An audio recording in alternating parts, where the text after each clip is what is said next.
Who dey? All right, all right. I think the audio is working this time. Now it's just me and Mikey, so it shouldn't be too hard. I wouldn't think. But yeah, I know you never know. You never know.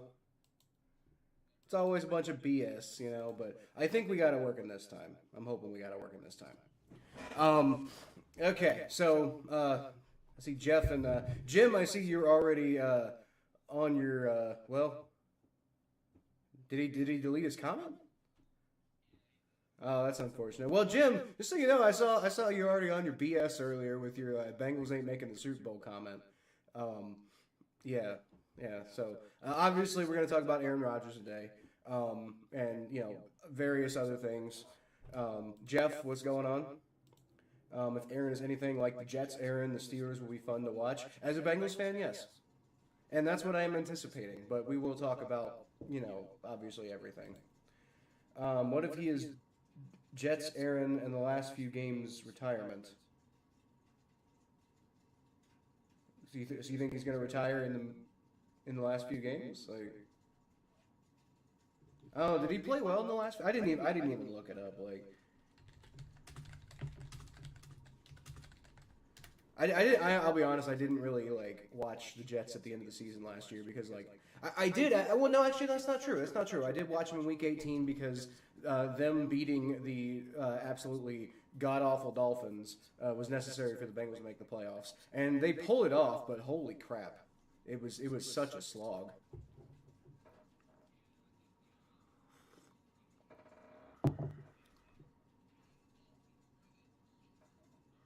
Yeah, yeah, they were pretty bad. Um, yeah. It's funny because Aaron Rodgers actually had probably his best game as a Jet against the Dolphins. Um, but it was such a slog to get there. Like it was a slow start, and it's very annoying. Jim said something about the last few games, but like I don't know. I don't think he did very well in the last few games, especially like that second to last game against the Bills. Like that was embarrassing. Rodgers doesn't have to worry about facing the 49ers in the playoffs at least. I swear to God, if we get a huh? You're muted? Are you muted? Can't hear anything Mikey says. That doesn't make any. Is it because of that? I don't know. How's that, Jim? Or not Jim, Jeff. Hold on, let me check. I think it's because you're on the one that I usually use for myself, and usually I mute mine because I have my mic, which means I should actually probably mute yours, right? I don't know. Jeff says that's better. Let me check. Jeff says that's better. Okay. Let me check. It sounds good to me. I don't know. It sounds like it's working now. So let me actually. You say something. Say something. Hello, how y'all doing? Saints going to Super Bowl. So let me actually. You say something. Say something. Hello, how y'all doing? Saints going to. Okay. Oh yay! Well, you know, maybe say something smarter, but Hey, you gave me the floor and I did something with it. okay. All right. Jim was saying if Aaron sucks for 5 games, he might retire. Okay, you know what? Okay, I have been saying ever since it became pretty clear that this was probably going to happen. I have been saying that Aaron Rodgers has. I think I might have said this on last week's episode. Maybe. I don't know. Well, I didn't really get to say a whole lot on last week's episode Last because. week we barely had an episode. Well, yeah, but I think we were talking a lot beforehand, and I may have said something on the actual episode we did like 2 weeks ago. Um, Oh, yeah. but like Well, Aaron no, the Rodgers has Steelers the wasn't signed. opportunity to become my favorite non-Bengals quarterback of all time because he's Oh, already once prevented the Steelers from winning a Super Bowl. That was, I've told people the story before, but I had brain surgery in 2011 because I almost died, and and I was feeling like all depressed and all sorts of like mental health problems because I was like wake up in the hospital and you don't know how long you're going to be there and you can't move your legs. It's kind of depressing. So I was like, oh, woe is me, et cetera, et cetera, et cetera. But then Aaron Rodgers beat the Steelers in the Super Bowl, and I saw that there might be hope after all. And within a week, I was fully rehabbed and out of the hospital. I'm not joking. That genuinely happened. I also asked my parents if the Bengals made the Super Bowl when I came out of anesthesia. And I don't know if you know this, but the Bengals went 4-12 that year. Cool. So, you know. That would be phenomenal, Jeff. That'd be phenomenal if that happened. I wouldn't be shocked. Like Aaron Rodgers plays bad for 5 games and he's like, I just feel like it's in the team's best interest if I retire. But like, bro, nothing you have done in the last 3 years has been in the team's best interest. And I don't think Aaron Rodgers cares. I think he likes it that way. I think he felt so used by the Packers, and that just confirmed, he watched Brett Favre get used by the Packers, and then he felt like he got the same treatment. And I think Aaron Rodgers has contempt for NFL teams now. I think he just hates all the teams, and he's just doing anything he can to be a douchebag because he's petty. I honestly think that's what's happening. And if that is true, he has the opportunity, like I said, to become my favorite non-Bengals quarterback of all time because he will run the Steelers into the ground even harder than they've already run themselves over the last 10 years. And that I am all here for that.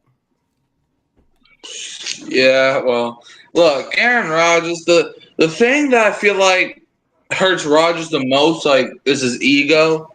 Because he keeps saying I think he thinks he's still this top 5, top 10 quarterback that everybody should stop the earth to go after, and that's clearly not what he was. I feel like that's why it took him so long to sign in the first place.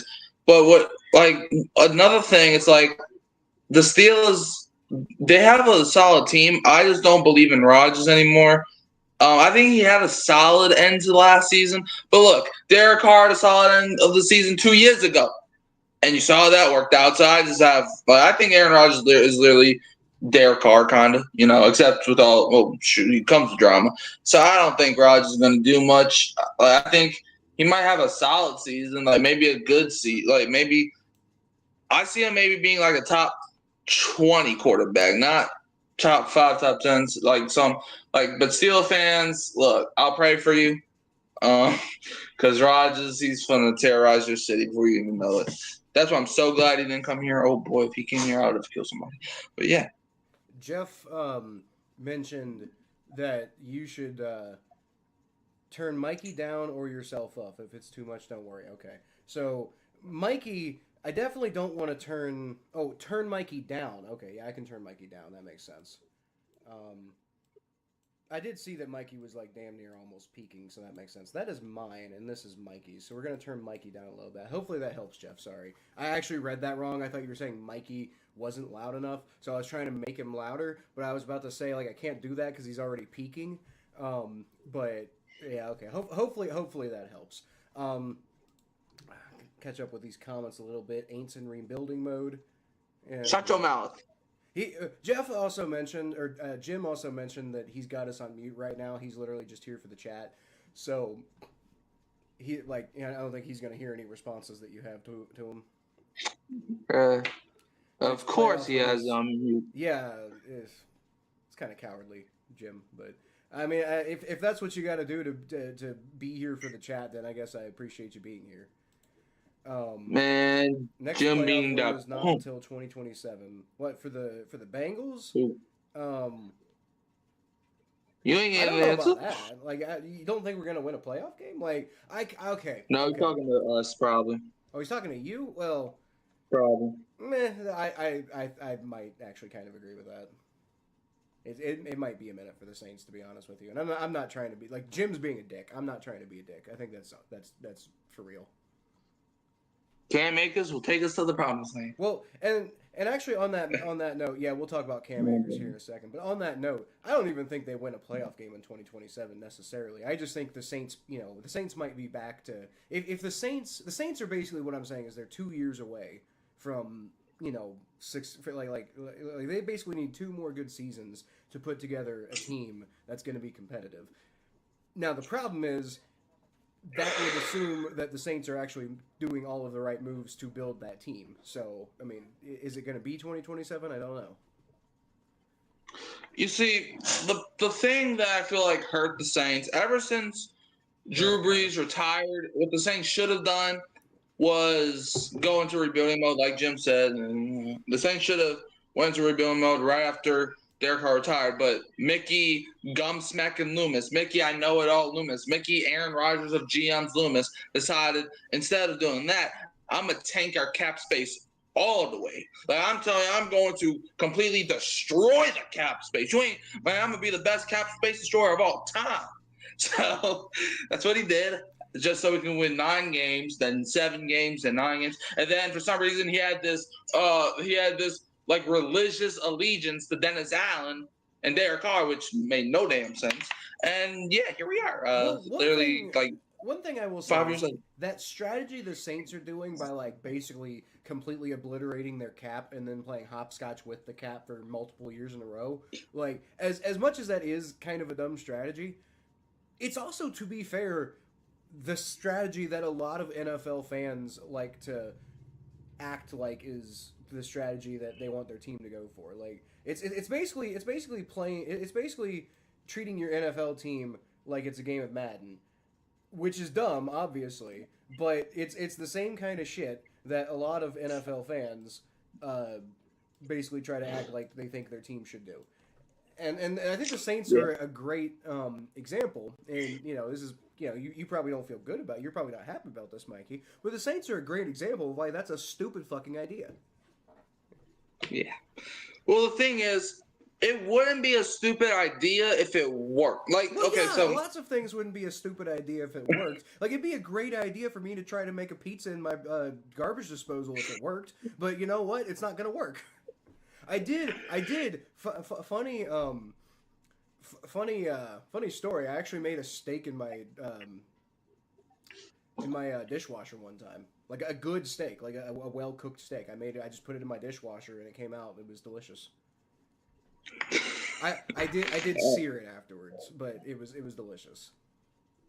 well, my point was, Complete if the Saints were like, tangent. well, my point was obviously if it works, that means it's a great strategy. But my point was, if the Saints were like a contending team, if the Saints would win like 11, 12 games, then okay, let's push all the cap space down the road. Let's bring in some free agents, et cetera, et cetera. Then that would make it a good strategy. But the Saints are not. The Saints are the complete opposite of that. They're a team that's going to win 5 to 9 games a season, and they will cap out of the division title, 1 playoff game, get blown out, and that's that because of how bad this division is. But everything else, it's like the Saints aren't in a contending position. Like if the Bills were to do this, if the Chiefs, if the Eagles, if the Lions, if they were to do what the Saints are doing, it would probably turn out in a Super Bowl. But that's not what the Saints started doing it at the end of the Drew Brees era. And then Mickey Loomis, for some reason, was like, you know what? We're going to make Dennis Allen the best head coach of all time. Derek Carr going to be the best quarterback of all time. And 3 years later, they're both off the team. So, but to be fair, Derek decided to be off the team. Dennis Allen, Mickey Loomis didn't even fire Dennis Allen. That's how religiously attached this man was to him. I'm not sure which is worst, honestly. Like, is it worse to have to be that confident in a guy who ends up retiring on you because he just like can't emotionally handle anything apparently, or is it worse to like put all of your cards in a guy who you end up firing because he's bad? Like which is worse? Because like in one case, it's like in both cases you're wrong, but in one case, at least with Derek Carr, you can say like, well, I didn't know he was going to retire, but like with Dennis Allen, it's like if you ended up firing the guy, that's you directly admitting that you completely fucked up.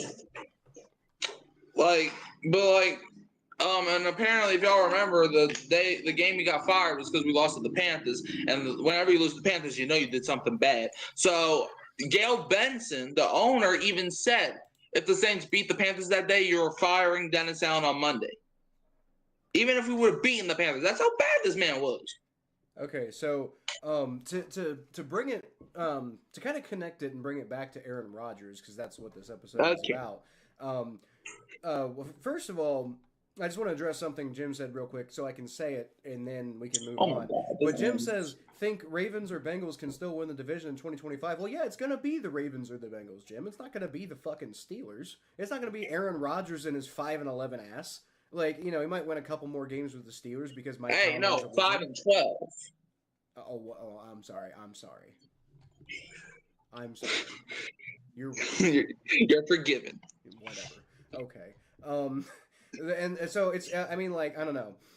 Look, I'm not exactly, uh, you know, happy with the Bengals right now. So, you know, if like asking me that question right now, my guess is probably the Ravens are going to win the division this year because the Bengals have just been absolutely miraculously, I don't even think that's a word, pissing me off lately. Like I'm so absolutely done with this front office. And like I can't stop being a Bengals fan. That's just my life, you know? But I am so furiously done with the Bengals front office. Like I'm this off season, the last couple off seasons, honestly, haven't exactly endeared me to them. But right now, I am so ready to drop this front office like a lead fucking balloon. Like I almost wish, almost. I don't know if I could actually bring myself to wish this, but I almost wish they would fucking move. And then the NFL gives us a new Bengals team so we can get a new ownership group. Because that's the only way that we'd get a new ownership group is if the Brown family, you know, packs up the Bengals and moves somewhere else. And then we get, you know, like the NFL grants us like another franchise. I don't know if that would happen uh, because we're such a small market that it kind of feels like if we lose the Bengals, we're not going to get another team. Um, but I'm not sure if it's worth being held hostage by this horrendous ownership group that's so fucking arrogant about being as bad as they are. Like, my God, I thought Katie Blackburn was at least there's like, oh wow, cool, the next generation, you know, like maybe Katie Blackburn could be better than Mike Brown. No, she learned all of the wrong lessons from Mike Brown, and she's doubling down on all of those. Like she might be worse than Mike Brown. I don't know if you can be much worse than Mike Brown, but oh my God. Oh my God! Like, are we seriously? Is this going to be the next decade? We're just going to be dealing with Yes. this shit. God, Welcome to the club. I'm. Thanks, Mikey. You're But welcome. you're right. But you're right. But yeah. So okay. So who are the other quarterbacks in Pittsburgh? Well, Mason Rudolph, and then some. And Will Howard. Yeah, Will Howard, some guy they drafted. Yeah.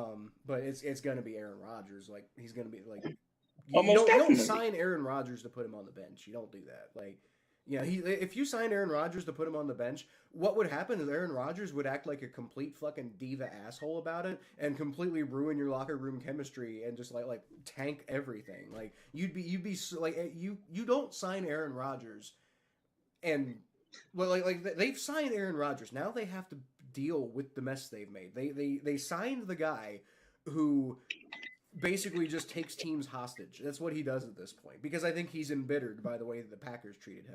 Which, you know, I'm generally a pro player type of guy, so like I mean I understand where Aaron Rodgers is at.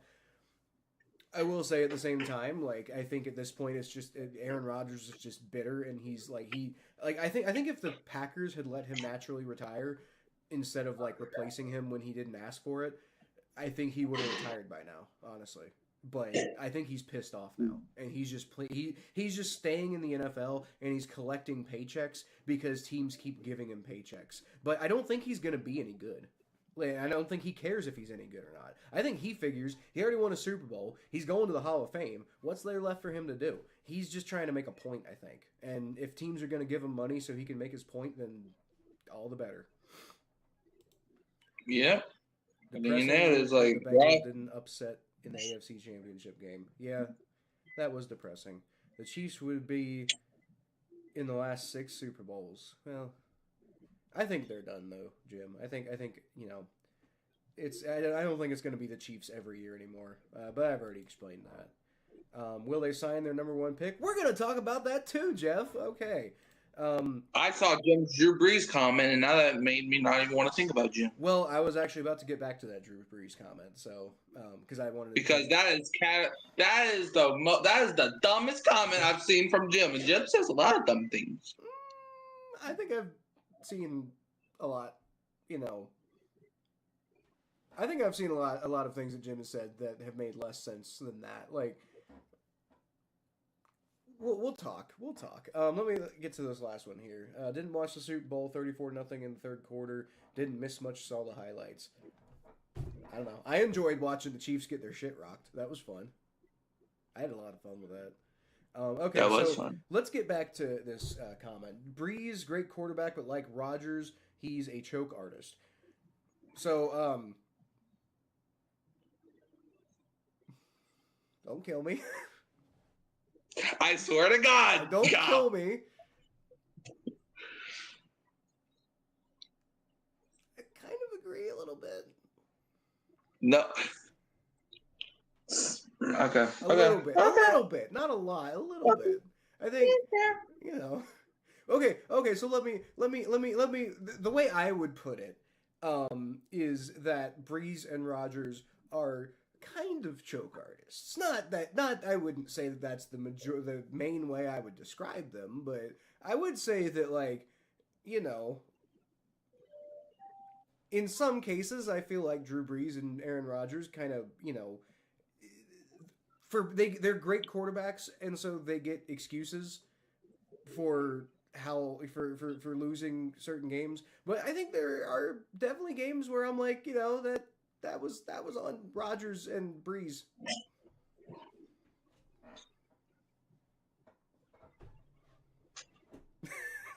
Mikey's gonna kill me. At least you know your own co-host. Yeah. Yeah. So May I speak now? Yeah, go ahead. Go ahead. Okay, so first of all, okay, saying Breeze is a choke artist, I'll admit there's some games where Breeze does not do his best. In fact, I think Breeze, God damn it, Mikey. I think Breeze has the record for most interceptions in the same team. I think I could be wrong, but I think he has that. But I will say this though. Minneapolis Miracle. Was that Drew Brees' fault? Heck no. Drew Brees is the only reason we had a chance to win that game. No call. Okay, I will say it was Brees' fault in that overtime, but we all know it should have not came down to that. The Vikings game, the year after the no call. We know if we didn't have Brees there, we wouldn't have came back. We were down by 10 points. Brees made us come back with our defense turned into a box with cheese. The last game of his career, not only was he playing again with 4 bruised ribs, but he was playing the Buccaneers, and that game he did not play his best.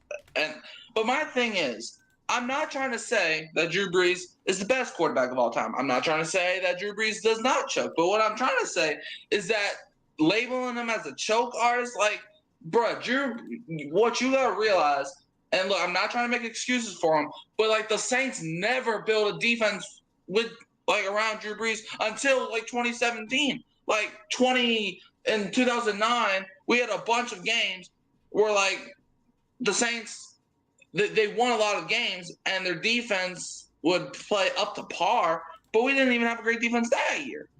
But we won because of Drew Brees. In 2016, Drew Brees, I think he threw like at least I think maybe 50 touchdowns. I don't know, something ridiculous, and we won 7-9 because if we would score 50 points, they would score 51. We could probably score 175 points. They'll probably score 180. So you can't if we're calling Drew Brees a choke artist, then we gotta call Joe Burrow a choke artist. We gotta call Lamar a choke artist. Gotta call Josh Allen choke artist. Gotta call Mahomes choke. Everybody's a choke artist if they don't win the Super Bowl every single year, huh? Well, actually, Stupid. Technically, okay. So my argument against that is, I mean, Patrick Mahomes has won 3 Super Bowls, so I don't think you can call him a choke artist. Like I don't want to. How dare you put me in the position to defend Patrick Mahomes? First of all, but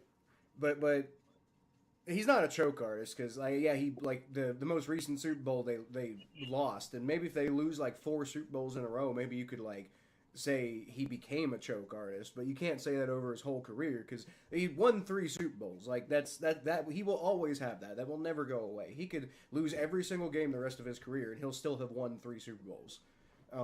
So yeah, but last season was Joe Burrow's fault, right? No, he got hurt. Drew Brees didn't get hurt every year. When did Burrow get hurt last year? Oh, you mean this past year? Yeah. Yeah. Okay. It was Yeah. Joe Burrow's fault, right? Yeah. I Because the will. Bengals didn't make playoffs. It's his fault that he threw 40 touchdowns but still couldn't make playoffs, right? Okay. Is that what we're saying? It's all Joe Burrow's fault. Even though his defense couldn't I didn't guard a parked say. car with no wheels, it's Joe Burrow's fault, right? I didn't say it was all Drew Brees' fault. I just But said you that didn't say there it were wasn't. times that I felt that Drew Brees may have been a teensy bit overrated in the games that he played. No, Okay. you're not going to You talk know to my what? You king know like what? You know that. what? You know what? No. Okay. Listen, I have a really important thing here. Where the fuck was Drew Brees at the end of the 2018 season against the Carolina Panthers when they lost 33-14? He wasn't playing because we had the 1 seed. Yeah, I know. Bruh, okay, so I'm just okay, so the fucking Chiefs. around on that one. So the Chiefs, they lost the Bronx 38-0. Where was Mahomes at? Being a coward, that's where he was at. Okay. But the Panthers were already eliminated, so there was no cowardly things going on there. So okay, when the Bengals, right, whenever they rush their starters, does that mean that where are they at? Like whenever the Chiefs do it, when the Chargers do it, when every team does it, like the Ravens, when Lamar won the MVP in 2018 or 19, whatever, he didn't play in Week 17. Where was he at? Being a coward. Okay. Okay, so is Joe Burrow a coward every time he gets hurt? Yes. Okay, buddy. Okay. Okay, so listen, here is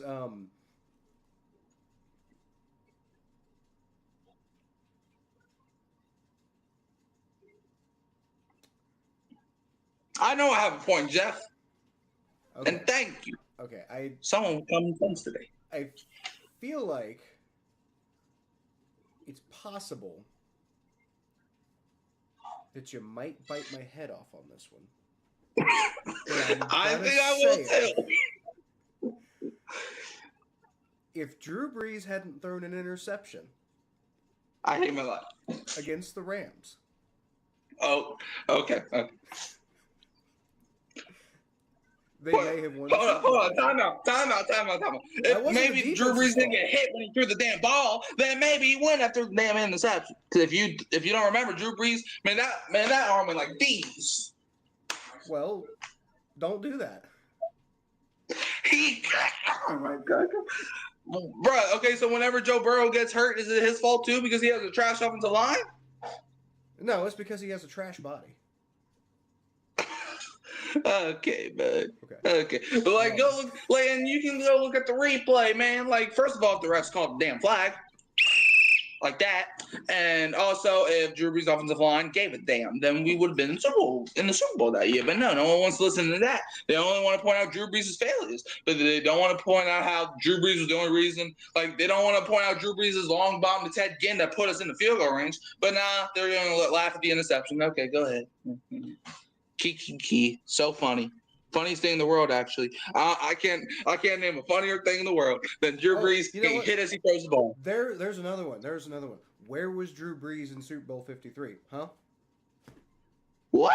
He didn't do a damn thing to try to win that game. He didn't play. He did not, bro. Y'all haven't even won a Super Bowl, bro. So y'all been almost 60 Super Bowls. Okay. I'm not gonna sit here and say Andy Dalton wasn't a choke artist. Well, I feel like he is. Choke artist. That was like, I love Andy Dalton, but like that dude was a fucking choke artist. He's like, bro, Super Bowl 53. Like, what Super Bowl was that even? Like, bro, was that the Eagles Rams one? I mean, the Patriots Rams one? Mikey might just set sail up the Mississippi River and show up at your house and throw hands. Well, you know what? You know what, Jeff? That works out because I don't live near the Mississippi River. I mean, Bruh. I live within a vague distance of the Ohio River, which is somewhat connected to the Mississippi River. But I live in Fairfield. I don't live downtown Cincinnati. So, I mean, Uh-huh. Mikey can huck Finn and all he wants up here, but it's not going to change the fact that Drew Brees is a choke artist. Okay, and Joe Burrow sucks. And that's why Jaden Daniels is a better LSU quarterback than Joe Burrow. Because why? Nah, I'm playing. Joe Burrow so what bad has for you Jaden guys. Daniels done that Joe Burrow hasn't? Finished his rookie season healthy. Well, I don't know if that was. I don't know if that is within the realms of qualifying somebody to be like a better quarterback. Like, I guess Jaden Daniels' rookie season went better than Joe Burrow's. But, No, I'm playing. Burrow's still better. But still, man, you see, Drew Brees, he is the most underappreciated quarterback of all time, okay? South Dakota. Man, I man, literally. like Dan Marino. You're the first Man, Dan person Marino I've never won a ever Super heard of Bowl. who's from South Dakota. That's an obscure place to be from. Was there like 5 people in South Dakota? To be fair, you're like the only person I know that lives in Ohio other than Thomas. Okay, but like Jim is the only person I've ever heard of being from South Dakota. There's no way me and Thomas are the only people you've ever heard of being from Ohio. I mean, some people don't even think Ohio exists.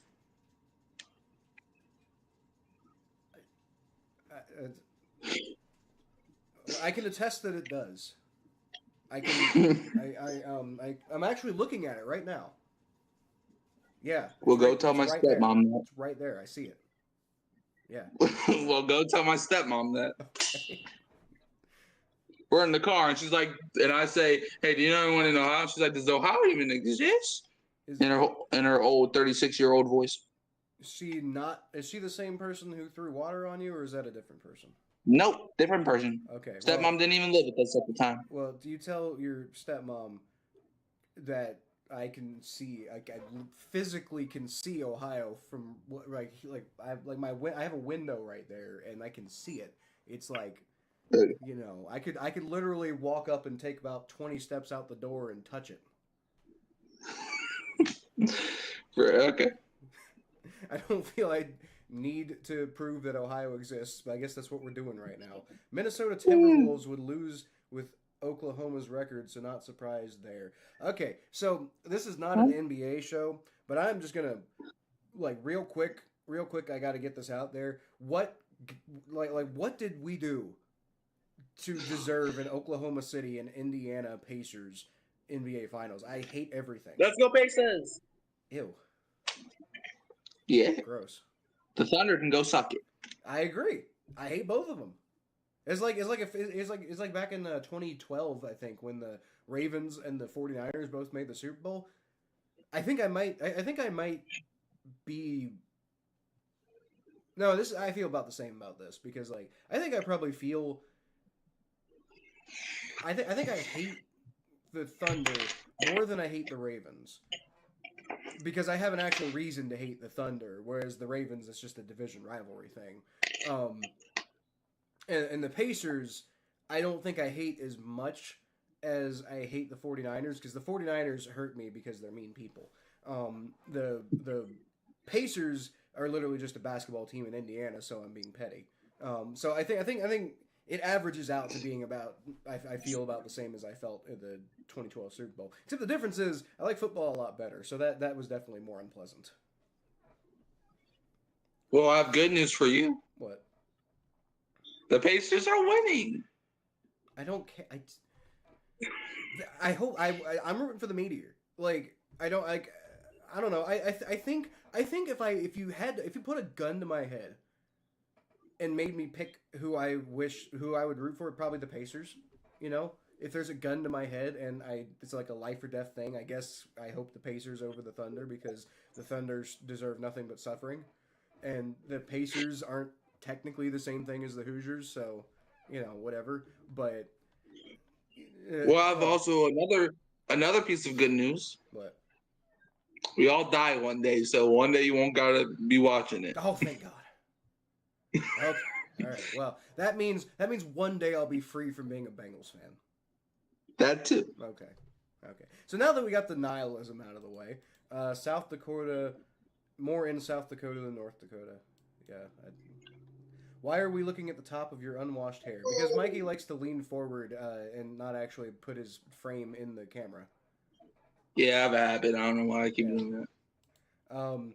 He wants to stay there, I guess. I don't know. Kyle can see Ohio from his house. Yes, the one that's in Ohio. I can definitely see that Ohio from my house. Technically, does my house count as Ohio? If that's Is it so, enough? if my house is Ohio, then I'm just like surrounded by Ohio right now. Is it in Ohio? It is. Yes, my house is in Ohio. Well, then I guess it counts. That's what. So okay. So if my house is Ohio, because I would think the ground would be Ohio, but and like the oxygen outside would be Ohio, and my house is technically a separate entity. But if my house counts as Ohio, then do I count as Ohio? Am I Ohio? I'm Ohio. What a terrible existence. Well, I mean, if you leave Ohio, Can I be Nova Scotia? I mean, if you take a vacation from Ohio, then you're no longer Ohio unless you go back.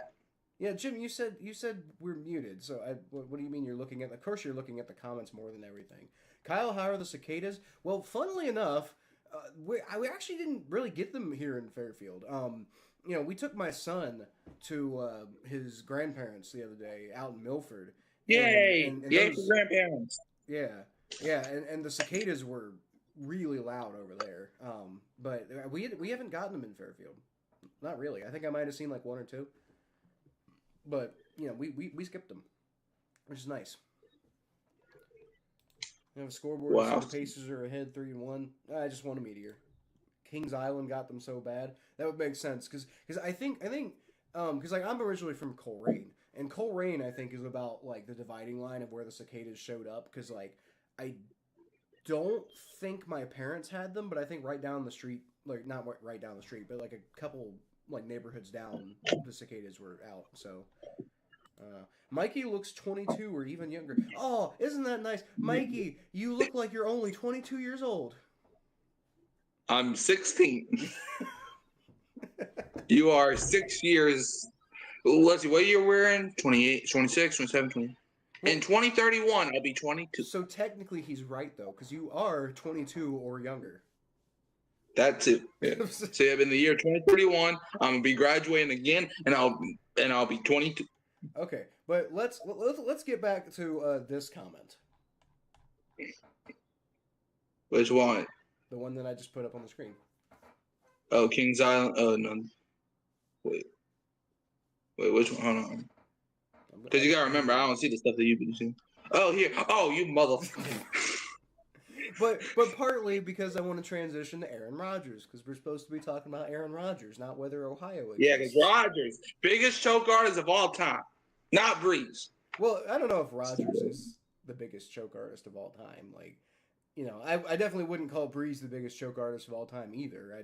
I wouldn't even really call him a choke artist. Just like little tiny, maybe in the direction of one. Yeah, one day Antonio Brown's gonna go to therapy. What?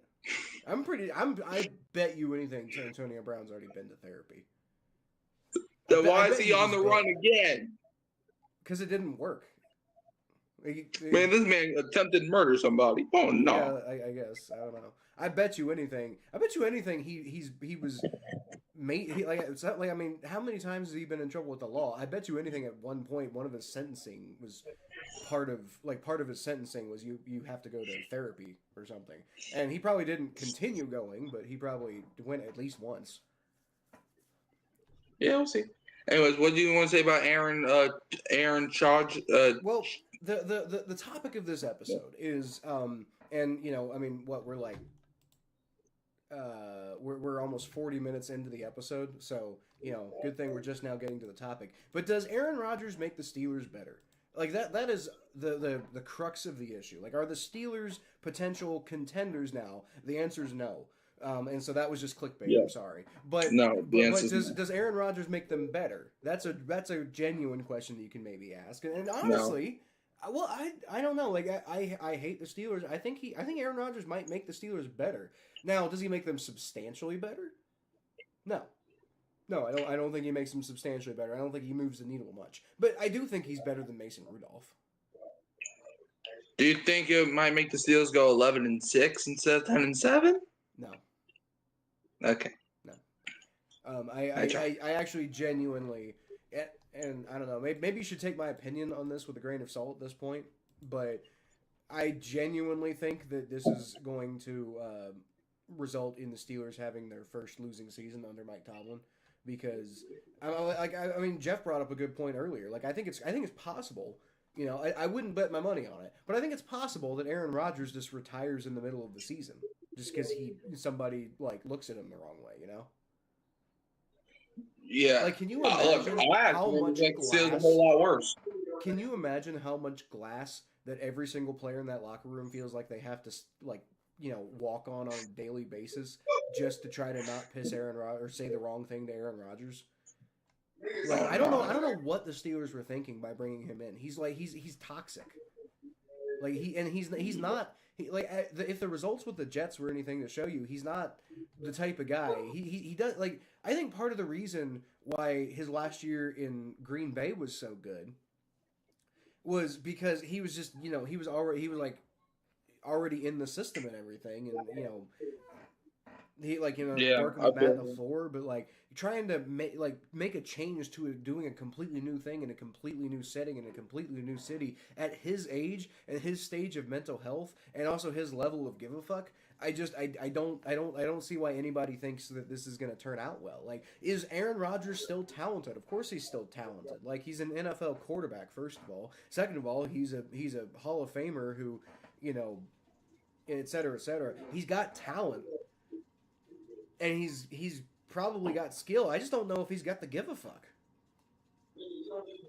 I just don't. And I don't see, like, again, does this make the Steelers better? Of course it makes the Steelers better. Because Mason Rudolph being your quarterback this year is such a disaster of a plan, unless you're planning on tanking. That's a terrible, terrible, terrible idea. But Aaron Rodgers is, like, the Steelers... The Steelers are like before they signed Aaron Rodgers, the Steelers probably had the worst quarterback situation in the division. Not that much worse than the Browns though. Like the Browns is pretty bad. So now their quarterback situation is improved. So now instead of the fourth quarterback situation in the division, now they're the third quarterback situation in the division. But that bar is a low bar, guys. Like, to be better than a quarterback room that includes an injured Deshaun Watson who won't be playing at all this year, and maybe that's actually a good thing. What's his name? Shadur Sanders. Shadur Sanders, who we have no idea. Like, it was a 5th round pick. We have no idea what's going to be going on with him. Probably should have been a 5th round pick, but still.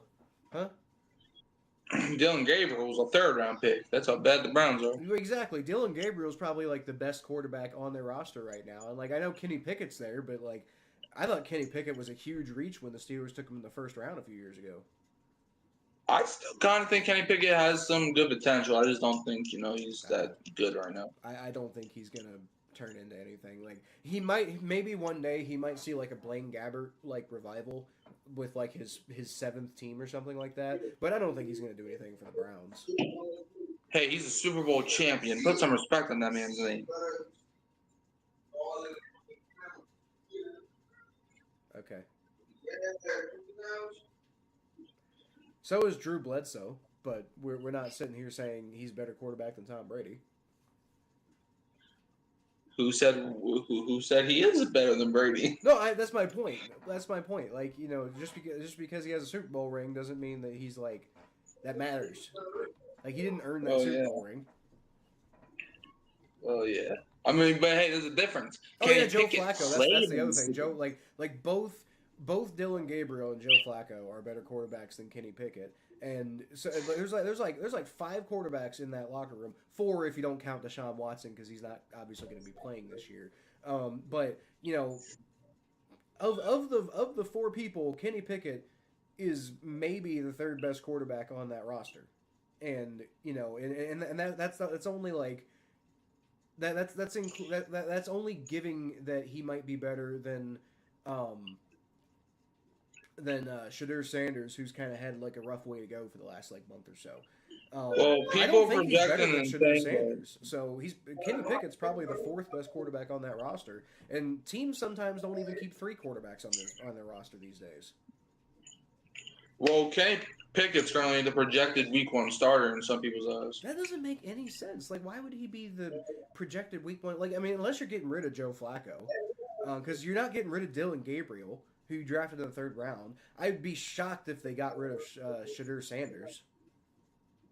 So, like, are they getting rid of are they getting rid of Joe Flacco? Which, I mean, they might, but I think that'd be a stupid decision. Yeah, there's also rumors of the Saints trading for one of the Browns quarterbacks. We will talk to we meant to talk to Thomas about this last week. It's just audio issues kind of made that not work out. But we will talk to Thomas about next week his opinion on the Browns quarterback situation. I know he has a lot he wants to say about the Browns quarterback situation. But yeah. I think Thomas agrees with me. Like Kenny Pickett, like it just doesn't fit with what they're doing. Like I mean, he might get traded. Somebody might trade for Kenny Pickett, but I don't see a world in which Kenny Pickett makes the Browns roster with the way that their quarterback situation currently is. Now, should he? Yeah. Maybe you could make that argument, but I just don't see the Browns doing it. Yeah, I mean, I know the Saints were actually trying to trade for Kenny Pickett before the Eagles got him. So. Well. I'm just glad. Thank you, Nick Sirianni. I'm just glad that he won a Super Bowl with the Eagles. That way, Steelers fans could, just be sad. But then again, some of them were happy about it. And you know what? Those are the kind of Steelers fans I don't have a problem with. The ones who are, who just like who root for the player and are just cool people. But the ones who were going to be sad about something like that, I'm glad they're sad. Yeah, that's like with the Giants and Saquon. Like they were rooting for this man's downfall whenever he left the Giants. Yeah. But so how that worked out. So part of my problem with Aaron Rodgers is like, other than I understand they have DK Metcalf and they have Pat Freiermuth, and those are 2 good options, right? But like, let's not like act like the Jets didn't have some talented players for Aaron Rodgers to throw the ball to. They even went out and signed Allen Lazard, who I'm not saying Allen Lazard's like a top 2 wide receiver, but like Aaron Rodgers seemed to be insistent that he's got to have Allen Lazard with him, and didn't do hardly shit with him. They had Garrett Wilson, who's a hell of a wide receiver there, Tyler Conklin, is that his name? Yeah. Yeah, Tyler Conklin, who's, maybe not like Pat Freiermuth's an upgrade at tight end from Tyler Conklin, don't get me wrong. But Tyler Conklin's a pretty decent tight end. I think he still had CJ Uzomah, which, has been kind of up and down. I can't remember if CJ Uzomah is still there or not. But, point being, it's not like Aaron Rodgers didn't have weapons in New York. Like, he was just bad. The offensive line situation wasn't great, but the Steelers' offensive line situation isn't great, guys. Yeah. Like let's not sit here and act like, like I understand people are like, oh, the Steelers are a quarterback away from contending because look how good that defense is. Well, first of all, that defense, I don't think the defense is as good now as it was a couple of years ago. Like they still got T.J. Watt, but even then, like he's having a contract dispute situation too, and. We'll see what happens with that. But, like, I don't know. I think the Steelers' defense may not be the same thing that people stereotypically think that the Steelers' defense is so good that the offense, that the bad offense, and the fact that the Steelers had some levels of success is just proof that the Steelers' defense is so good. But, like, as bad as the Steelers' offense was at times, it wasn't consistently bad, like, for example, the Bengals' defense was, right? And the Steelers' defense, while very good, we're not talking about a quarterback away because their whole offense is a mess. Like their offensive line is trash. They have like I don't know what they're doing at running back. They got DK Metcalf, but who else they got? At least as far as like guys who are like super reliable and really good and stuff. Pat Fryermuth is good. They got a couple weapons, but they have no offensive line. Their running back situation is questionable at best. Um, and Aaron Rodgers, just like yeah, Aaron Rodgers like 4 or 5 years ago would have been a great plug-in type of situation, but at this point, I just don't think he gives a fuck, and I think he's collecting a paycheck because I think he'd retire, if teams weren't just throwing money at him. I really do. Yeah. Yeah, Rodgers, like, I don't think he makes the Steelers better at all. In fact, I think they get worse. It's like the Steelers offense, it's like you lost Najee Harris, you lost George Pickens, Right. you got DK Metcalf, congratulations. But it's like But my thing though is that like I heard there was rumors about the Steelers trying to pursue like Chris Olave, but if you're trying to get Chris Olave, then why not keep George Pickens? right. Like Well, Jalen Warren Chris is Olave is maybe less of a headache than George Pickens, to be fair. well, yeah, that's true, but it's like is like Roman Wilson. I think is their current number 2 receiver. Like Jalen Warren, is he ready to be? Because like we were all ready to say Tony Pollard should be number 1 back over Zeke when he was number 2 in Dallas, and then he went to Tennessee, and even in Dallas when he became the number 1 back when Zeke left, it wasn't good. Yeah. So it's like I think that I don't. Personally, I feel like Jalen Warren kind of got a little overrated. I feel like a lot of people were just sick of Najee Harris for some odd reason because it looks like he runs with concrete shoes. But like I just don't think the Steelers offense really, because like we've seen in the past where defenses could be great but offenses could be trash, and we've seen it where offenses could be great and defenses could be trash. And the Steelers are in that predicament, which like is 2025 Aaron Rodgers leading you to 9 wins? No, I actually think he might. Like I think the Steelers are going to go 5-12. I think they're going to go immediately terrible because I don't think like before Rodgers even got on the team, you got a guy Deshaun Elliott. Before Rodgers even got on the team, Deshaun Elliott said that he thinks Rodgers belongs in a retirement home. So team chemistry obviously ain't good like before he even got there. I'm surprised to see even wanted to sign him there. Rodgers is a headache. Like DK Metcalf is like he's good, but he's also kind of a headache to some people. It's like, bro, what are the Steelers gonna do? Like, I don't trust their system. Like Pat Fryermuth, he's good. I think a lot of people forgot that they drafted Darnell Washington a couple years ago. It's all crazy. It's all crazy. I would disagree. So I'm gonna disagree with the Steelers going 5-12, and I'll probably actually give them a few more wins than that. I would agree with you about Aaron Rodgers potentially being such a catastrophe that the Steelers could be looking at something like that. Except that would be the case on most normal NFL teams. But that's not going to be the case on a team where the head coach is a practitioner of black magic.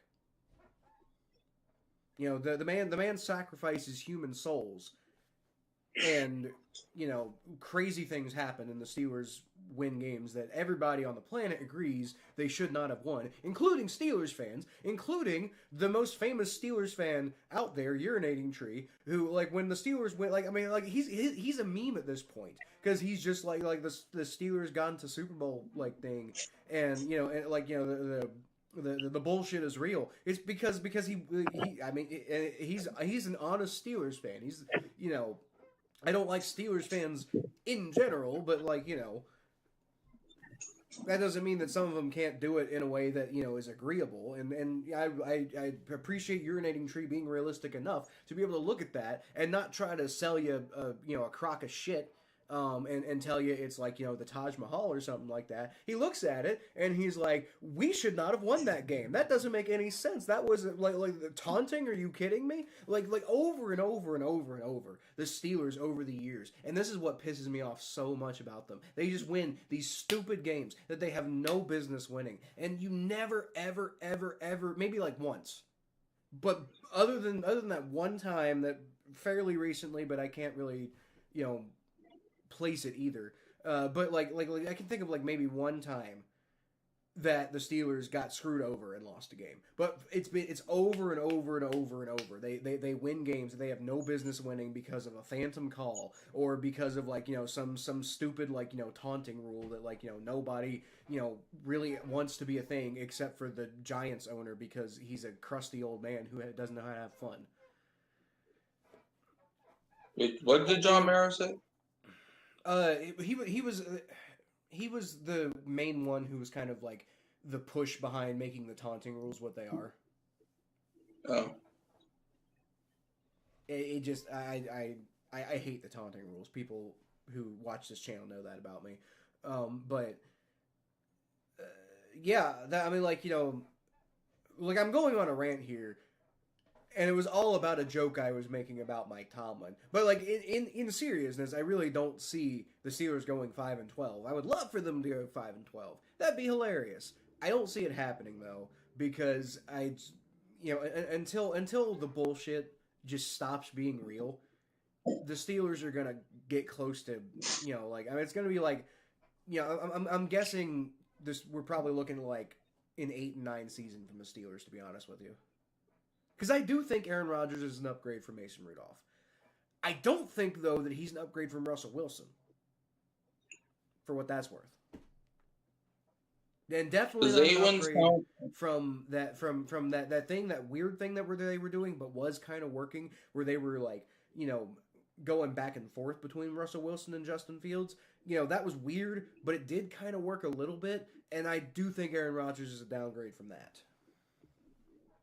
Yeah, well, does 8 wins count as 500 now? There is no 500. It doesn't exist anymore. You see, that's why they should have not changed the game schedule. I loved saying the term when teams go 500. I loved that, but then they took it away from me. You can say that they went 486. That's not cool. Or catchy. What would it be? 8 divided by 17. It'd be 470. Yeah, that's a nice. The second part of that's a nice round number. They could go 470, or they could perhaps go 529. Like a that's too many numbers. For your children. What children? Well, I don't know. It's like if you get like a savings account that like an investment account that's meant to like save to pay your child's college bill one day. It's called a 529 plan.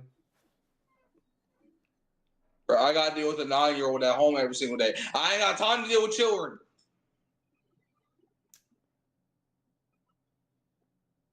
I wouldn't recommend it. Neither would I. Yeah, well, I mean, I have more experience, and I wouldn't recommend it. I live with like 70,000 children, and it's not fun. Yeah, but you didn't have to raise them. Sometimes I feel like I have to. Well, I understand, but I've been there too. You know, when like I had my youngest brother was born when I was like 14. So I mean, I understand what it's like to, you know, live in a house with, you know, a screaming child, and not be their parent. I get it, but I also know what it's like to be a parent, to live in a house with a screaming child and be the parent and be responsible for dealing with it. Because at least when you're not responsible for dealing with it, at least you get to complain and you don't actually have to like be responsible for handling it. Yeah. For what it's worth, hey, Jeff got the 529 joke even after I explained it like crazy. But, you know, hopefully, I think Jeff is suggesting that he probably would have gotten it without me explaining it. But hey, at least, you know, it was a dumb joke anyway. It has nothing to do with football. Okay. Man, bring back 500. Okay, so we are nearing an hour. So I think we've said everything we need to say about Aaron Rodgers at this point. I've got. You ain't talking about Kamar Stewart. I was about to say that. I've got a rant I need to go on, and Mikey wanted to talk about Cam Akers. So I feel personally, I feel like that'll be less interesting. So let's start with that. Okay, so you want me to start with Cam Akers? Yeah, let's start with Cam Akers. All right. Well, look. So the Saints signed that boy Cam Akers earlier today, literally at like I don't know, like five some. I don't know, like literally like a few hours ago. Um, I like it. You know, we got running back depth. However, I will say this: I wouldn't be shocked if this man does not make the team. Okay, I'm gonna say that right now, because the Saints currently, obviously, Kamara, number one running back, he ain't going nowhere. Blah blah blah. Well, you can trade him But here. shut your mouth. But number two, this is the reason I don't like the signing though. Cause we got Devin Neal and Kendra Miller, two young running backs, and Cam Akers, yes, he's a Super Bowl champion, but he screams like a Le'Veon Bell situation. Like obviously he didn't have the dramatic and the prime that Le'Veon Bell had, but like when Le'Veon Bell got signed, you know, later on in his career, that's what's gonna probably be, to be honest. Cam Akers, he's not gonna be that much productive. It's like with the injuries and you know, like with the rapid plays, like I don't. Also, Devin Neal and Kendra Miller are two young backs, and I don't think, and I won't be shocked if Cam Akers does not make the team. I won't be shocked if he doesn't make the team because like the Saints might want to try out some of the young juice that they have. Plus, we still have Clyde Edwards-Helaire and we got Marcus Jones. Like the Saints are probably one of the youngest like the youngest like backfields in the NFL right now, other than Alvin Kamara. So I think I actually like this may be a hot take to some people. I don't think it will be. I don't think I personally think he's probably the favorite to get cut, to be honest with you, or get traded, or one or the other. I don't know. So yeah, that's my opinion on it. So, I was actually going to mention while you were saying that you don't think like because you didn't mention Clyde Edwards-Helaire until the very end. So like no love for Clyde Edwards-Helaire. You don't think he's gonna like suddenly show up and do the thing? Clyde gives me Jamal Williams vibes. That's fair. Like last year when he was playing, it was at the end of the season. So to be honest, I didn't even care. That man could have had 155 yards, and I still wouldn't care. That man could have probably broke the touchdown record in a single season in 3 games, and I still wouldn't care because we were that bad. I feel that. Okay. Anyways, about Shamar Stewart, what we talking about? I hate the Bengals front office. I really do. Oh, I really am sick and fucking tired of the sheer arrogance of this Bengals front office. Like, okay, there's a big debate going on among Bengals fans about who's right and who's wrong in the situation. Should Shamar Stewart just suck it up and, sign the contract and, be a hard worker like all of us, pull us up by our bootstraps, Americans over here, blue collar, blah, blah, blah, blah. I don't fucking care about the rhetoric. Like, go argue with yourselves. If that's your opinion of what he needs to do, then that's, I don't agree, but that, I'm going to support the player, you're going to support your values, I guess. I don't know. It's not really important. Okay, it's not. I don't really care that much about your opinion on Shamar Stewart's personal decision about whether he should stand up for himself or not. I don't know. That's not really my business how you feel about that. Okay, you can probably already tell how I feel about that, but I'm really not trying to get into an argument about that. What I want to point out is that the Bengals do this shit constantly, and I'm sick of it. I'm so tired. All we've done this offseason is piss our own players off and just act like this front office, this whole thing they're doing with Trey Hendrickson, it's got the air of somebody being like, oh, well, this playing a hardball thing, it's a tried and true method that's always worked for us. But it hasn't. It's never worked. It's never worked. I was getting into, like Brett Coleman said on Twitter earlier, that he was basically chastising Katie Blackburn for like, like when has this strategy ever actually worked for you? And then somebody pointed out with a very fair point that it kind of worked out with T. Higgins. It didn't because, to be honest, we weren't going to sign. Like, I think we were always planning on signing Trey Hendrickson and letting T. Higgins walk. But then Jamar Chase kind of threw a wrench into that by basically saying, like, I'm not going to sign if you don't sign T. Higgins as well. So that basically forced their hand on T. Higgins. Now, what the Bengals playing hardball did do is it got T. Higgins to fire his agent, which is fair enough. The Bengals don't get along with David Mulligetta. They got David Mulligetta fired by T. Higgins, and so that they were probably pretty happy about that. But I don't think that's what they were trying to accomplish. They weren't trying to accomplish getting David Mulligetta fired, because I don't think they were going to re-sign T. Higgins in the first place until Jamar Chase made them. So, like, getting David Mulligetta fired, I don't think it did anything, because I think that the Bengals just were going to be okay with moving on from T. Higgins anyway. And this whole shit with Trey Hendrickson is so completely unnecessary. You know why? Because I know you have the money. I know you have the money. I've run the numbers. And if you don't physically have the money to sign Trey Hendrickson, then what are you doing owning a football team?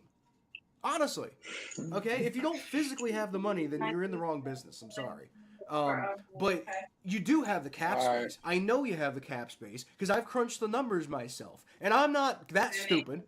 Like, I know how to put numbers into a calculator. And I promise you, the Bengals have the cap space to sign Trey Hendrickson and probably another free agent or two. Not that there's really anybody other than Jair Alexander to sign at this point. But the point being that they got the money to sign Trey Hendrickson. Why in the absolute living fucking hell would you decide that to make the worst defense in the NFL last year better, you're going to move on from probably the best defensive end in the entire NFL?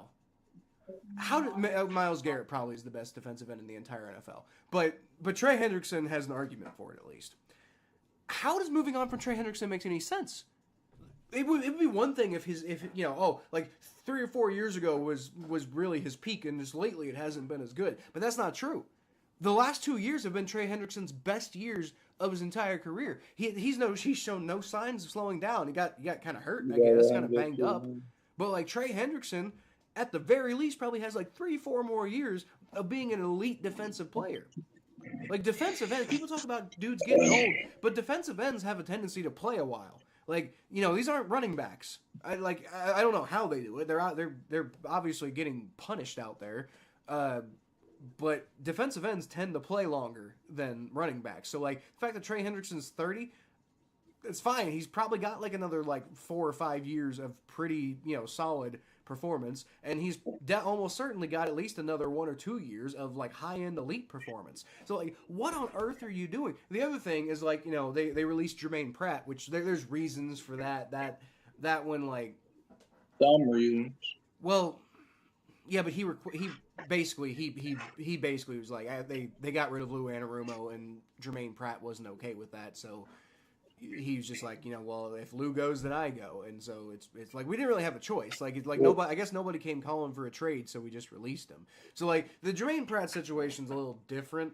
Jermaine Pratt was my favorite player on the Bengals, but I also understand, I'm not so blind to realize that the situation was untenable. You also have Von Bell, don't you? At this point, Von Bell. Also have Von Bell. No, Von Bell was only here for a year, wasn't he? He's not signed right now. Oh. Between the two, though, I think Jermaine Pratt might be my favorite player. Bengals. Yeah, Von Bell's a free agent. Oh, but Bengals, I I'm love speaking Von from Bell. experience. Don't get me wrong. But the reason I love Von Bell is the same reason I love Jermaine Pratt. But the thing that Jermaine Pratt did was a bigger deal than what Von Bell. Von Bell made a big hit on Juju Smith-Schuster. That was amazing. That made the 2020 season almost bearable for me. It was, and it sucked, but that made the 2020 season at least kind of bearable for me, was Von Bell's hit on Juju Smith-Schuster. That was amazing. But it's nothing compared to the interception that ended the playoff streak that had been the playoff losing streak that had been happening for my entire lifetime. Like Jermaine Pratt, I love Jermaine Pratt. I will always love Jermaine Pratt. I hate that things ended poorly with him.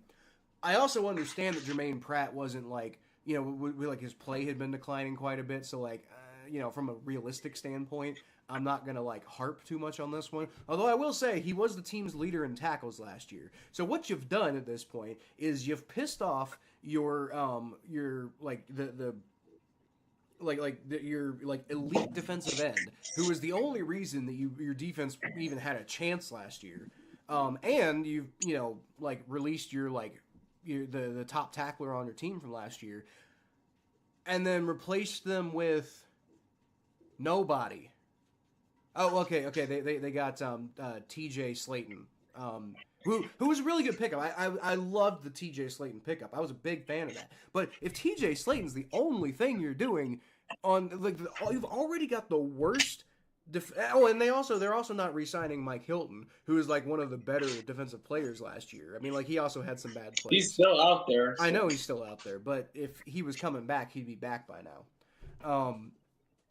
But what I don't understand is like how you get rid of all the players on your defense who are worth half a shit.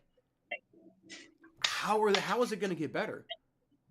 And you didn't really replace them with anybody. Like I said, you got T.J. Slayton. You got Shamar Stewart, who like, no, you don't. I think they'll get that taken care of. But like, there's no need to go through all this shit every single offseason. Like, it'd be one thing if they were successful. It'd be one thing if it was ever leading to success, but it's not. No, like this Bengals front office is so arrogant. It boggles my mind why they think this shit's gonna work, because it never does. It's never worked in my entire life. When it was looking like Katie Blackburn was taking over for Mike Brown, and Mike Brown was starting to like give up some duties and whatever, I was like, oh my god, a breath of fresh air. We don't have to deal with Mike Brown's stupid style of running a football team anymore. And you know what? We didn't. We got one that's worse. Because Katie Blackburn, and I said it earlier, has learned all of the wrong lessons from her dad. None of the right ones. She's learned all of the wrong lessons from her dad. And she's doubling down on those bad lessons that she learned. And it's just, it completely blows my mind that the Bengals keep doing the same thing. It's the definition of insanity. They keep doing the same thing over and over and over. And it's led to nothing. And I mean nothing to be proud of in my entire life. We went to the Super Bowl one time, great. But we got our asses kicked. Sort of. I mean, it wasn't a high-scoring game. But, like, we looked like we got our asses kicked. Joe Burrow got his ass kicked because we had zero offensive line, and nobody did a damn thing about it until we lost the Super Bowl. And even then, it took them a while to get off their asses. You could draft an offensive lineman named Jackson Carman. That's another example. Like, that was one of the most arrogant things I've seen them do in how long? Like, everybody on the planet was like, what are you doing drafting Jackson Carman in the second round? Are you crazy? I don't understand. There were so many other guys available that would have, at least made some impact. And then the other thing that blows my mind about that is, like, as much of a disaster as Jackson Carman was a disaster because he kept getting on the coach's bad sides and wasn't on the field because of it. But the fact of the matter is, when Jackson Carman was on the field, he was arguably better than what we had in there at the time. And so, like, I think the Bengals go to the Super Bowl if they play Jackson Carman instead of whoever the fuck they had at right tackle that year. Yeah. Look, Bengals, I'm speaking from experience. Yeah, well, Bengals, I'm speaking from experience. Don't let Trey Hendrickson go. And also, don't draft offensive linemen for the next 15 years in the first round. Don't do it. They need to do something with offensive line. I don't know if drafting them is right. They seem to have, like, hit gold mine on Amarius Mims. Amarius Mims seems really, really good. So that's one guy. But you've got nobody at right guard anymore because you released Alex Kappa, who, to be fair, wasn't playing any good anymore. We got Lucas Patrick. Maybe Lucas Patrick will be okay, I guess. But, like, if Lucas you better take good care of him. But if Lucas Patrick is the best option you have, then you did something wrong. Like our tackles are pretty good right now. We got Orlando Brown Jr., who seems pretty solid. We got Amarius Mims, and so like our tackles, I feel pretty good about our tackles. I don't know what the hell's going on the interior. Like I really do like Ted Karras is pretty solid at center. I kind of like Ted Karras at center. I think I would like Ted Karras a little bit better at like guard though, than center. But you have it's a wasteland when it comes to guard. Like Cordell Volson has been on and off kind of okay at times, but you can't bank everything on Cordell Volson. Right now Cordell Volson's the best guard on the team. That's nice. No, it's not nice. It's embarrassing. I don't understand. I really don't understand what they think they're doing. Like did they drink bleach? Yes. Did Paul Brown just like, was he one of those like crunchy moms who, hears bad advice because of like homeopathic medicine, and he heard somewhere that like, oh, bleach cures AIDS or something like that. I don't know. And he's like, I'm going to feed my son that. And then like, the bleach damage in Mike Brown's brain caused him to think that it was a good idea to feed his kids. Like I'm honestly like I'm not trying. I'm kind of trying. I'm kind of embellishing a little bit here for the sake of effect, but I'm not entirely joking here. I honestly don't understand what their problem is, because it's the same shit over and over and over, and they don't change anything, and it's never worked. Like if there was an argument to be made about like, oh well, it's worked well for us in the past, that'd be one thing. Show me one instance where this has ever worked. And don't bring up T. Higgins firing his agent, because you weren't going to re-sign him anyway. Okay, we can fire the agent twice. Okay. I mean, he's still Joseph Osai's agent. I don't believe. I can't remember. Did Joseph Osai get re-signed? Yes. Okay. Well, so they got a deal done with Joseph Osai, but. Just because T. Higgins fired his agent, like, again, I think, like T. Higgins firing his agent was more of a symptom of him wanting to make things work, like, to just stick around with Jamar Chase. Like, he went and got Jamar Chase's agent. He didn't go get some other agent that would work better with the Bengals. He just went and got the same guy as Jamar Chase. So this wasn't the Bengals like played their hand well. This was Jamar Chase just got pissed off and made the deal work. It's got nothing to like firing David Mulligetta is not an example of the Bengals doing something right. You're right. Maybe David Mulligetta is, a bit of a hard ass, but I also, to some extent, I also kind of respect what he's doing. Like, he doesn't let teams push these players around, and I think that's usually a good thing. Because, now I will say, we're also talking about conflicts between millionaires and billionaires here. So, I don't know if I can be too sympathetic toward anybody, because like all of these guys make more money than I'll ever see in my entire lifetime. You could pull up images of $50 million and see it that way. Okay, Mikey. Now, I mean, okay, so Joseph Osai isn't making $50 million, let's be clear. But he did get a $3 million signing bonus. And, like, I don't think I'll ever see $3 million in my entire life. Maybe when I retire, if I've, like, saved up my, like, if I've done my retirement plan well and I've, like, saved my money properly and I've made the right investments, then maybe I might be lucky enough to see $3 million at some point ever. But this man got a $3 million signing bonus. Like... I know this isn't like that's nothing when it comes to the NFL, and you also got to remember, like with a lot of these players, this is like all the money that they're gonna have for their career. Like a lot of like the average NFL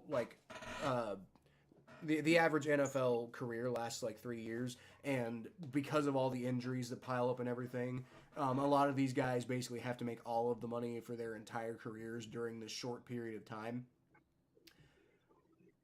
But at the same time, like $3 million is a lot of money, guys. Like $3 million, like even in this economy, $3 million is a lot of money. So if he got a signing bonus of $3 million and has an opportunity to make $3.5 million over one single year of football, and I mean some of that's like tied up in incentives and everything like that, but still just the opportunity to make $6.5 million in one single year. That is a phenomenally huge amount of money. Like sometimes we look at these numbers and we just like throw them around like we're desensitized to them because we are, but like that's a huge amount of money, you know. Yes. I mean I'm going on a rant here, but the point being that like I'm not really in the business of taking sides on behalf of the millionaires like against the billionaires. But in general, I do kind of favor individuals over corporations. So I kind of respect what David Mulligetta does. Yeah, it's kind of annoying from a Bengals fan perspective because it's like I just want good players on my team, but it doesn't really matter because the Bengals just like they fuck with anybody they want no matter what, and like players. It looks like players are starting to like take a stand about it, and that's not good from the perspective of a Bengals fan who wants your team to be good, but it's probably good for the players, and they probably matter more than my feelings do, I guess. Um, Oh. right, but you know. So all that is to say, I understand what Shamar Stewart's doing. I don't know if I entirely agree with all of the like. I think his dad maybe needs to back off a little bit, at least as far as the media goes. Like it's not necessary to cause this much of a stir. But as far as like Shamar Stewart goes, like I don't have any problem with him. If he feels like he's getting a raw deal, then he has every right to say I don't want to take that deal. Like that's there's like people act Well, the like thing you're is, it's not like about the legally money. required to sign a contract. You're not. Like Well, everybody the thing is, everybody it's not about the money, bro. complains. Everybody complains so much about like Trey Hendrickson not like honoring his contract. But now they're complaining about like Shamar Stewart not signing his contract. Like where's the line? At any point is anybody ever allowed to stand up for themselves at all? No. Apparently not. Apparently not. So yeah, I've got no problem with Shamar Stewart doing what he's doing. Maybe I wish they'd do it a little less publicly, but I don't have any problem with Shamar Stewart. But I do think that the Bengals are just complete fucking shit show. The Bengals front office is a complete fucking shit show, and I'm tired of dealing with it every goddamn year because it's like you draft Joe Burrow #1 overall, and you dangle a little bit of like success. You're like, oh hey look, you want the success? Oh, too late. You're a Bengals fan. Sit down. That's what it's like. Well, I mean, what I've heard is that Shamar Stewart doesn't care about the money. Apparently, the Bengals are trying to put some weird clauses in his contract, which he doesn't like. Apparently, I think I don't know, something like that. Yes. And there's Like also something about learning a new language. there's also the argument. It's about like if he gets in trouble, then the Bengals get to take his salary back or something like that. Which he is factually incorrect that nobody would ever sign that his dad is factually incorrect that nobody would sign that contract. They are both factually incorrect that nobody else gets deals like that. That's bullshit. But they're very well within their rights to say that they don't like that deal and not want to sign it. And I mean, I wish people would just get along and do the thing and make my football team play well. But as a Bengals fan, I don't know if I get the luxury of expecting that to happen. So fuck it, whatever. I don't know. But I like Shamar Stewart. He doesn't like the fact that the Bengals are saying that if he gets arrested, that they can withhold his salary, which is kind of bullshit when you think about it. But a lot of Bengals fans are like, he just should sign the contract and pull yourself up by your bootstraps and blah blah blah. It's a bunch of just shut up and work, idiot, is basically the vibe I'm getting. Like shut up. Like shut up! You half of y'all saying this shit have never had to negotiate a contract once in your entire lives in the first place.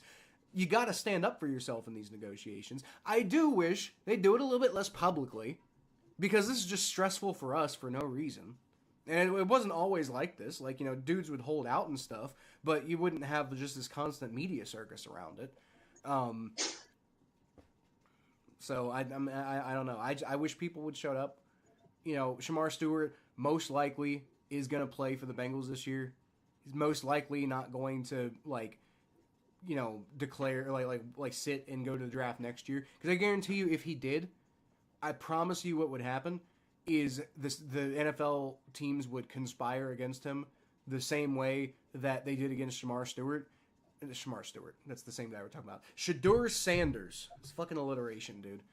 I guarantee you what would happen is they would tank his draft stock for doing that, and he'd end up getting drafted in like the 6th round, and he'd lose all of the money that he's complaining about potentially losing right now. Except he'd be guaranteed to lose it because nobody would give him a big contract anymore. I guarantee you, if he tries to declare for the draft next year, that would not work out in his favor. So I'm almost positive he's gonna sign eventually. He's gonna play, but it's a big locker room distraction, and it's a big fucking problem that didn't need to happen. And this Bengals front office is constantly causing these things to happen because they think they can do whatever they want, and they think that they just have the magical bullet solution to all the problems when they have never been successful. Yeah, ever. Yeah, I feel that. Yeah. I mean, for example, you brought up Shedeur Sanders, and apparently what the Giants did, they took Shedeur off their board entirely. It doesn't matter if there was 178 rounds. They would have not took Shedeur Sanders in one of those rounds if he was available in every single round. So, it might be something like that. That's what I'm saying. Teams will just scratch his name off the board entirely. It doesn't matter what I'm saying. how Shamar Stewart would most likely, this is the only, if this is the only chance he's ever going to have at being a 1st-round draft pick and getting a 1st-round draft pick contract. And I'm sorry you don't like the wording. And this is, again, I'm supportive of Shamar Stewart doing Shamar Stewart. I keep getting these names mixed up, but I'm supportive of Shamar Stewart doing what he feels he's got to do. But from a logical standpoint, you should probably just sign the contract. Now he probably will. He probably will eventually sign the contract, regardless of what happens. And then it's gonna cause this whole hullabaloo and whatever. He probably will sign the contract because, again, he's gonna miss out on all of that money he's complaining about potentially missing out on right now if he declares for the draft and then ends up getting his stock tanked. Because NFL owners are gonna NFL owners they're a boys club. You can't play the NFL owners off of each other like that, because they will all see that you tried to push around another NFL owner, and they will punish you accordingly. And Shamar Stewart is not Myles Garrett. He's a good player. I have my concerns about the type of player that he is and that fitting with the Bengals. But he's a talented player. He's a good player who should have a decent NFL career. But he's not the type of guy that teams couldn't live without. So I guarantee you, if he tries to pull that shit, then he's going to have his stock tanked next year. Yeah, it's I've never seen a rookie enter the draft twice, so that would be insane. So yeah, it would be. I'm sure it might have happened before, but I haven't seen it. It would be really interesting, but I'm honestly at the point, like I said, where I'm so jaded by all of it that I don't know if I even care anymore. I mean, good news for you. You said you didn't even want them. You didn't even want them to draft Shamar Stewart. So well, no, but I would have liked them if Shamar Stewart doesn't refuses to play and enters the draft next year because he never signs his contract. Then that means we didn't get a 1st-round draft pick for no reason. Yeah, that's worse. That's worse than drafting Shamar Stewart, who I have problems about. I'd prefer them to draft somebody who I'm questionable about than to not draft anybody at all. Yeah, I mean, also it's I think drafting someone, but them not playing is worse than you trading a 1st-round pick and just trading totally out of the 1st round. Yeah, obviously, duh. That's what I'm saying.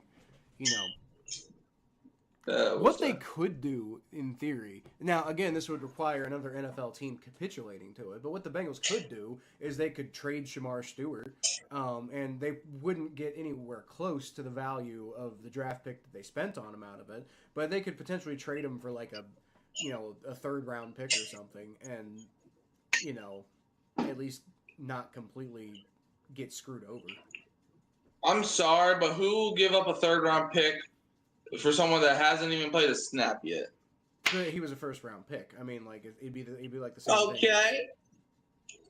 What do you mean? Who would give up? Plenty of teams would give up a third round pick for Shamar Stewart. That's insane because the Bengals used a first round pick to select Shamar Stewart. So I guarantee you, another team would be willing to use a third round pick to draft a guy who just got drafted in the first round.